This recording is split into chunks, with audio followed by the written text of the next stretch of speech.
Loh kula itu karena hidup dengan istri saya sama anak saya. Jadi yang ngurus anak saya sendiri. Jarang ngurus dalam jarang. Memang itu memang saya punya standar pakai kitab-kitab kados hikam. Saya ini merasa hidup di dunia itu sendiri. Saya tak warai lah Allah kalau kotar. Imam yang ngarang hikam itu punya resep supaya kamu seneng terus. Liyakil lama tafrahu bihi, mesti yakin lama tahzanu bihi. Usahakan sedikit sekali apa yang bikin kamu seneng, maka akan sedikit sekali yang bikin kamu susah. Jadi misalnya kulo nih, jadi kiai misalnya cari wong, kulo kiai wong alim, jelas nak ngalimnya ngalim, nak kiai rapati ya, nak ngalimnya jelas. Nak kiai rapati, nah kan kiai tapi orang ngalim. Nah kulo nak darah wong alim malah beliau jelas. Nak kiai rapati ya, kulo rapati nurut, tapi aturan masyarakat rapati nopo. Nah sampean kiai tapi orang nopo ngalim. Ya beda. Enggak, ini memang bedanya jauh. Ya mungkin lebih kiai sampean. Cara derdek-derdek dongo meyakinkan sampean. Tapi cara artine dongo piye paham kulo. Lha boten iki nyata, sampe rasa tersinggung. Napa barang-barang napa? Nyata. Nah, kulo sering ditakoki kiai-kiai masalah. Resepnya apa jenenge? Kok jenengan ra tau susah dal kita ra tau wiridan atau mau sisip. Resepnya ilmu itu gini kata hikam. Ulama yang kayak hikam tuh pernah ngarang kitab tuh saking syukurnya entah saking angkuhnya terserah komentari. Kamu harus yakin bahwa di sisa hidup Anda itu tidak akan maksiat lagi. Sehingga kalau kamu ditakdir maksiat, anggap saja akhiru maksiatin kudirat alaika. Anggap itu yang Siapa yang menganggap mukhal bahwa dia tidak akan dosa sampai mati, berarti menganggap Tuhan itu lemah. Karena cara berpikir kita kan bayangkan hidup itu 40 tahun lagi. Misalnya saya sekarang buat 40, bayang urip kadang 4 tahun meneh. Sampean misalnya umur selawe, bayang selawe tahun meneh. Sehingga menganggap dalam durasi selawe tahun kok orang maksiat kan mukhal. Apalagi sampai sudah tahu maksiat itu bakat tempah.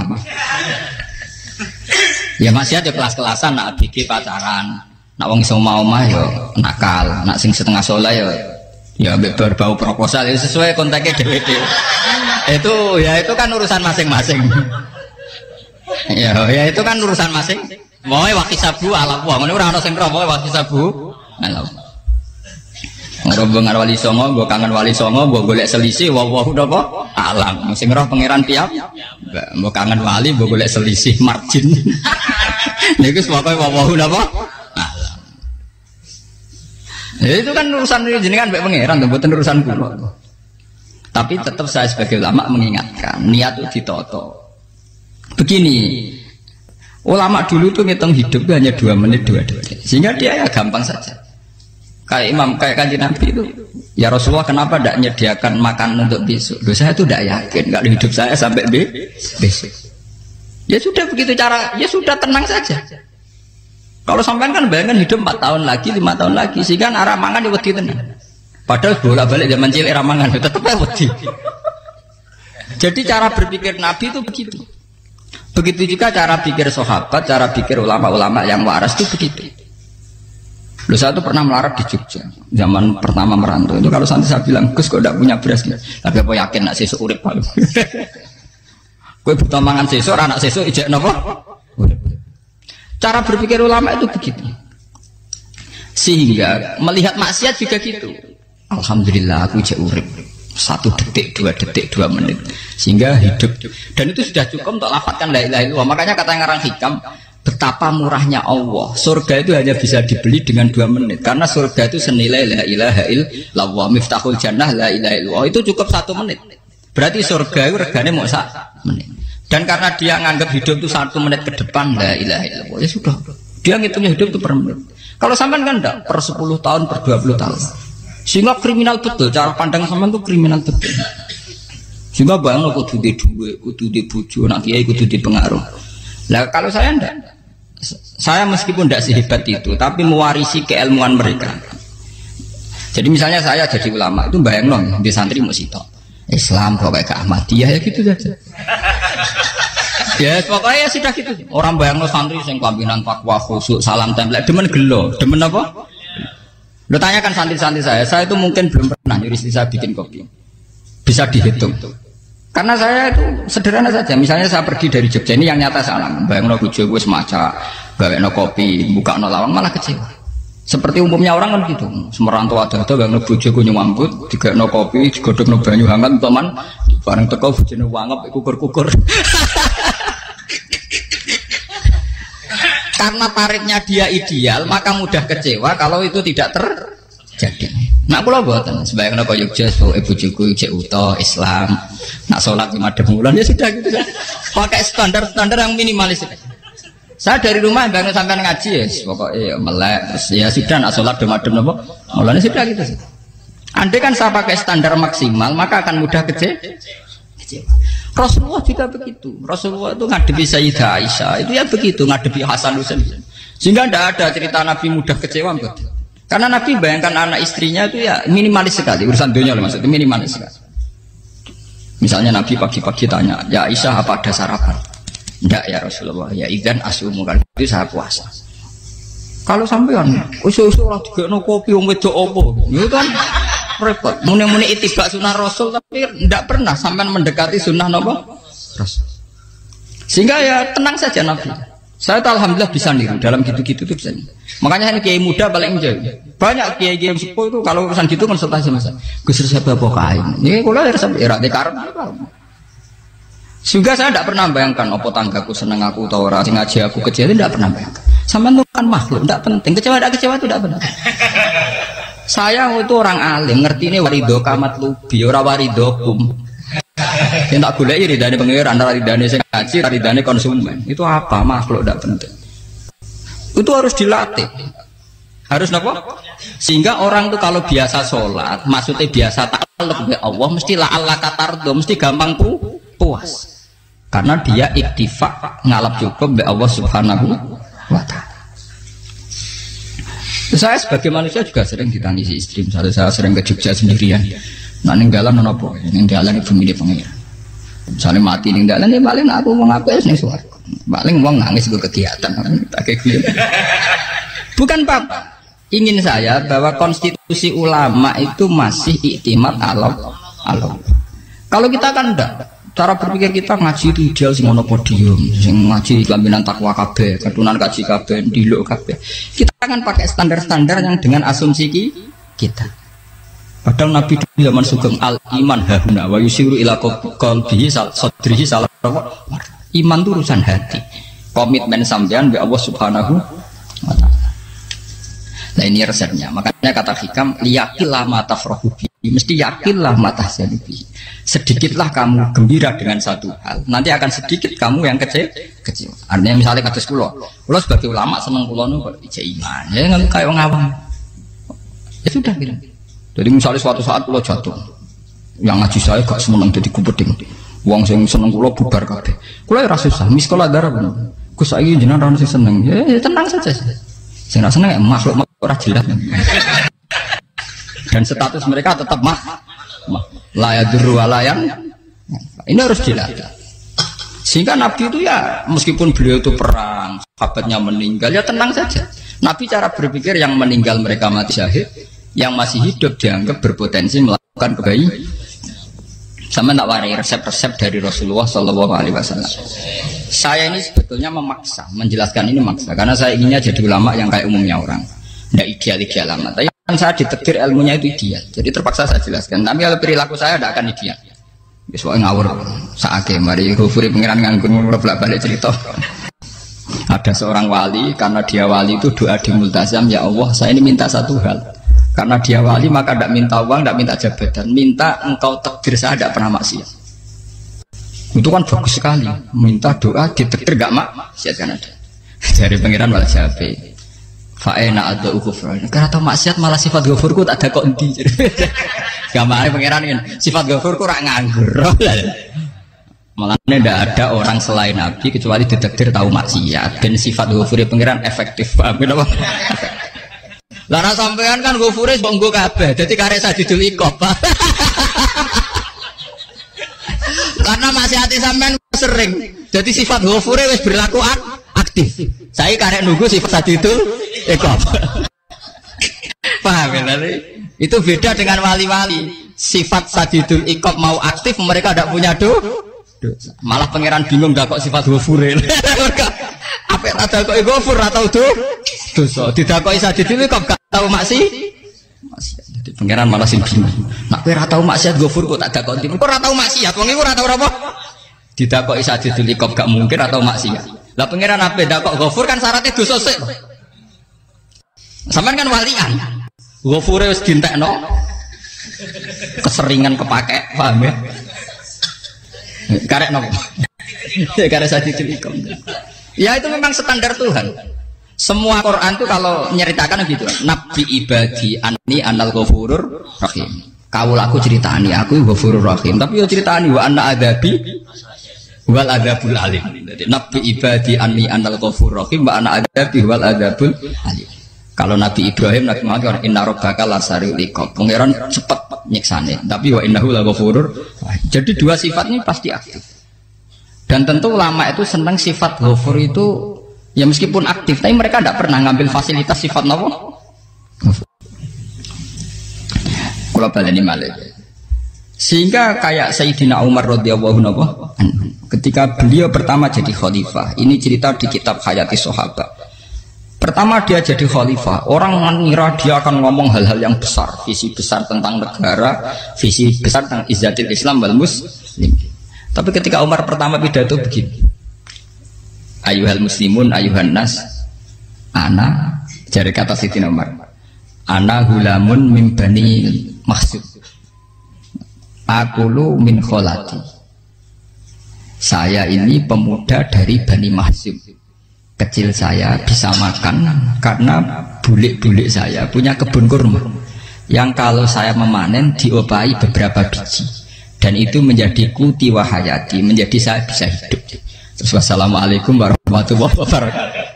Orang itu penasaran semua. Orang jadi khalifah pertama dibenem jadi amirul mukminin, pidatonya ngenang masa kecilnya ra kelar mangan, kelare mangan mergo buruh bulike, paham ya? Ngondoh kurma terus dikai tamarotin, beberapa kurma sing dadekno iso.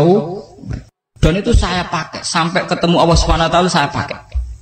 Misalnya sekarang saya mulya, misalnya kalau dibilang mulya ya ana sing nyucup, ana sing husnudzon, ana sing hormat ya macam-macam sawangane. Itu bodoh sekali kalau saya menikmati itu, bodoh sekali. Paling banter nikmati dicucup dihormati itu apa? Tapi kalau nikmatnya bisa makan saat itu tuh nyawa. SBY jadi presiden prestasi, Gus Dur jadi presiden prestasi, tapi umpama presiden tetap mangan. Prestasi tertinggi ada bisa makan selisap dirumki gojogonyo. Makanya Umar mengingatkan, sebetulnya nikmat tertinggi saya itu tidak saat saya jadi khalifah, saat itu kok aku iso mangan, cara gak aku mati. Paham ya? Jadi itu luar biasa. Kita ini kan menjadi angkuh karena ngitung nikmat itu yang besar-besar, punya prestasi, punya. Kalau saya enggak ngitung nikmat itu kelar mangan gak mati, kan gampang. Sehingga saya tidak mudah kecewa karena tarifnya minimalis, gak gampang apa? Jadi misalnya kalau kapan-kapan kok berhubung, Gus ini Tuhan rasanya jangan ngeten-ngeten. Oh makhluk itu ya gak apa-apa. Kalau distatuskan kiai kan seakan-akan ngomongnya sakral, seakan-akan mandi. Tapi nak tak status, oh makhluk itu ngomong-ngomong ya sudah kan. Menjadi kan sudah distatuskan sebagai apa? Makhluk. Tentu makhluk statusnya la yadurru wala yanfa. Di sini ini penting. Orang-orang ahli tauhid tentu tidak punya kesusahan. Innalladzina qalu rabbuna wa tsummas taqamu. Mesti tidak ada kesusahan sama sekali. Misalnya ulama-ulama dulu mau mati ya tenang saja. Mati kedua itu mati paling menantang ya, menyenangkan sekali. Karena mati yang seru itu mati zaman Al-Adam. Misalnya saya kelahiran tahun 70. Tahun 40-50 kan belum ada saya. Itu mati yang sejati karena Al-Adam. Kenapa? Al-Adam tidak ada. Mati yang nanti itu mati yang petualangan karena saya mati setelah menyaksikan kekuasaan Allah, setelah husnudzon sama Allah, sehingga mati yang menuruti kerinduan akan ketemu sang kekasih. Makanya Jalaluddin Ar-Rumi ketika mau meninggal dan orang-orang muridnya nangis, dia marah-marah. Hei murid-muridku, betapa bodohnya engkau. Saat kayak ini yang saya tunggu, saya sudah menyesal berusaha mbak Allah dat tak senang. Aku kecewa waktu makhluk-makhluk koyo kowe. Saiki wis wayahe aku goleki kholik dat tak senengi malah mbok tangi. Cek bodone kowe. Saat-saat sing tenteni malah mbok tantang. Betapa aku lamanya menunggu kematian ini. Mergo hidup itu keterpisahanku mbek Allah, kemen ketemu kowe jare. Malane Jalaluddin Rumilah yang mengistilahkan mati itu malam pengantin. Makanya fal'an awanus sirok minkum wa awan wisol habibi. Ini saat yang indah karena ketemu dengan berpisah dari makhluk-makhluk yang tidak penting menuju sama habibi kekasihku. Jadi dia misalkan mati itu malam pengantin. Semenjak istilah itu populer sehingga di Jawa anak ngipi jadi nganten takwilane mati. Itu filosofi sufi ya, filosofi apa? Lah niku tenan. Begitu juga sahabat-sahabat dulu. Bilal mau meninggal, anaknya udah nangis. Bilal lagu ya. Ditanya sama anaknya, kenapa anak-anak kamu nangis? Dan jenengan badhe kapundhut. Aku malah seneng nang mati. Hudan nalqal akhibah Muhammad dan Wafisbah. Aku nak urip ketemunya mbek kowe terus. Malah nak mati ketemu Nabi Muhammad. Hudan nalqal akhibah Muhammad dan Wafisbah. Nah, dengan cara pandang begitu maka hidup itu enjoy saja. Ya saya sebenarnya keberatan pakai kelas ini, keberatan karena saya harus ngulang sampean-sampean. Ya makanya potensi kayak saya tentu mengurangi jadwal ketemu. Makanya saya mohon kalau tidak penting itu jangan sungkan. Anggap saja itu bagian dari hormat saya. Ya minimal sampai misalnya di dua saya ketahui gue jajan pentolan lah apa mau gue suwan bareng malah repot. Bos ganggu wong anak peleleran pak. Nah misalnya sampai kepentakok hukum, uang nak pinter, hukumnya takokan ya ringan, takok kita tanggam paling bisa. Karena pertanyaan yang ringan tentu ya ringan-ringan saja. Gak perlu kiai kali ber. Sampai rasa GR, lo pertanyaannya angel Gus, gak ada sing iso jawab. Uang nak ralim tahke, ku pertanyaannya ya ora patimu tuh. Iku wis kangelan nonton. Ini buat ngenyek tapi podo enak. Podo apa? Makanya kalau latih. Jadi hikam sendiri itu ada manhaj, ada metode.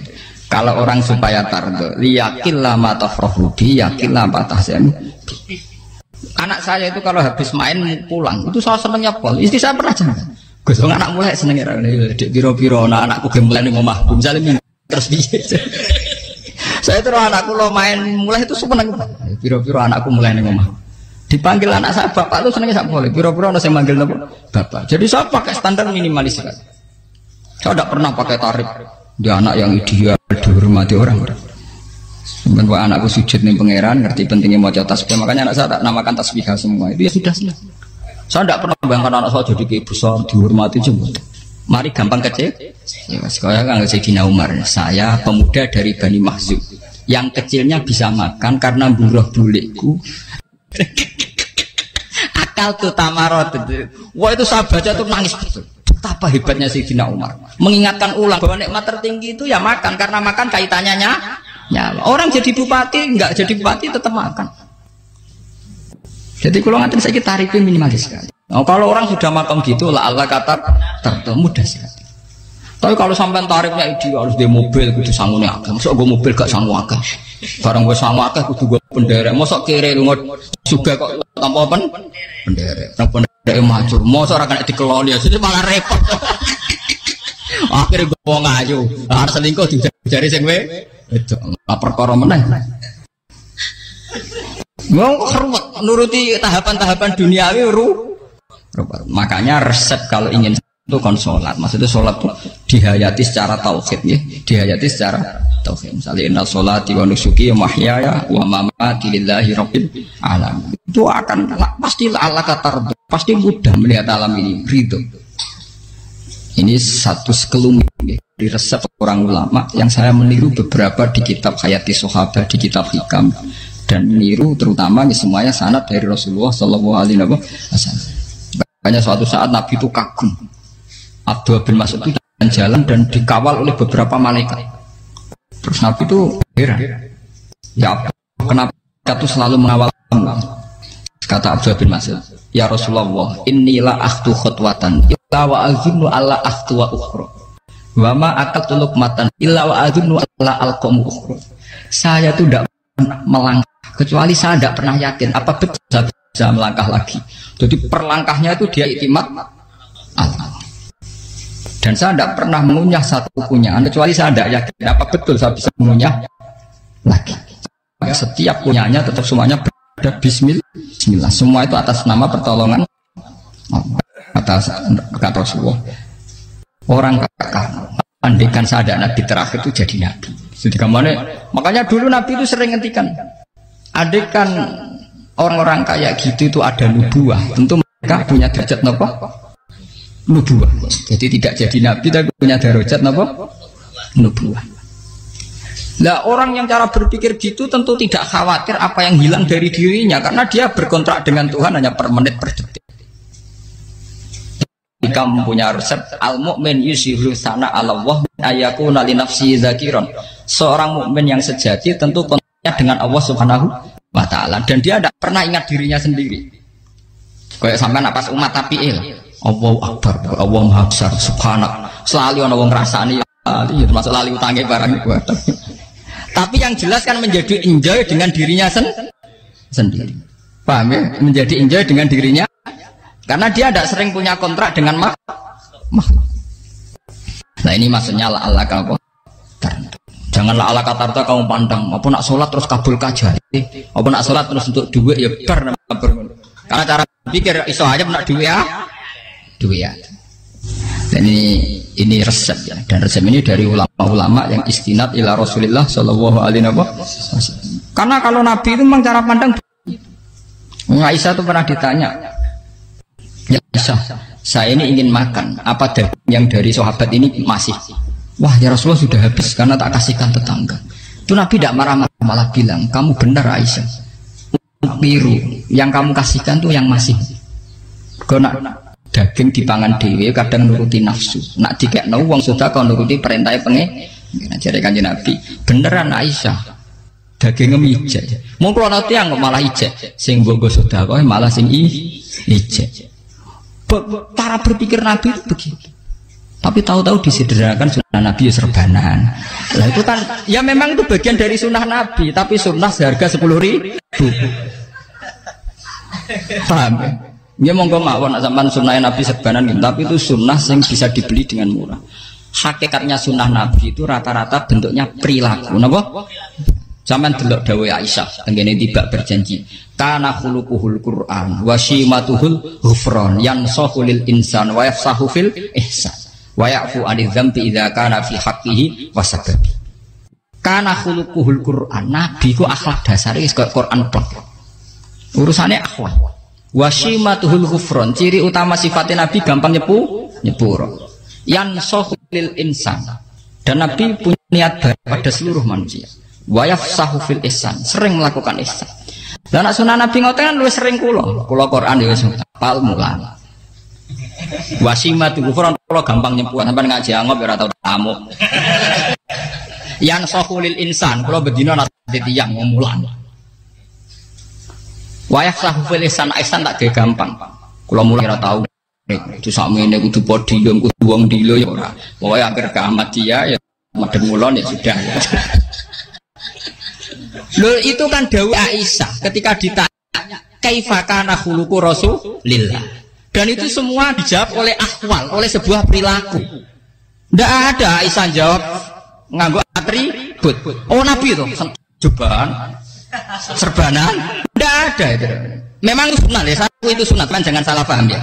Tapi itu sunnah yang tidak dijawab oleh Aisyah. Sunnah yang sampean jawab sendiri paham. Aisyah yang istrinya Rasulullah ketika ditanya kaifa kana khuluqu Rasulillah, beliau jawab kana khuluqul Qur'an wasimatuhul ghufran yansahu lil insan wa yafsahu fil ihsan. Semuanya akhwal wa ya'fu 'anil dzambi idza kana fi haqqihi wa sababi wa idza dia haqqu wa lam yakun li ahadi mar'ahu badihatan haba wa idza ta'ahul miskinu ajaba yaqulul haqqa walau kana murra wa la yutmiru lil muslimin hisau wala. Semuanya itu akhwal, satu perilaku sosial. Saya mengakui kalau serbanan sunnah. Ya saya ngakui. Tapi sunnah wis karena saya mewakili yang akhwal tadi yang apa? Lah mungkin untuk sampeyan monggo kalau untuk ngisi sunnah. Tapi mbok ya adil itu. Ini bukan kritik buatan yang meyakini serban sunat kan sudah banyak dan itu bagus. Tapi cobalah juga meyakini ahwalu Rasulillah. Makanya mansanna sunnatan itu rata-rata ulama maknani siapa yang ikut sunnahnya Nabi. Rata-rata ulama nafsir ahwalu Rasulillah wa af'alu, perilaku sosial Rasul. Makanya terusannya wa idza ja'ahul miskinu ajabah. Kalau dipanggil orang miskin ya datang.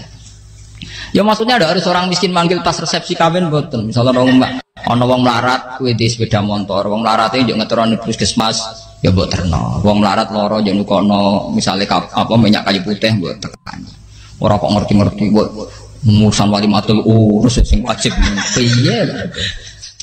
Payah.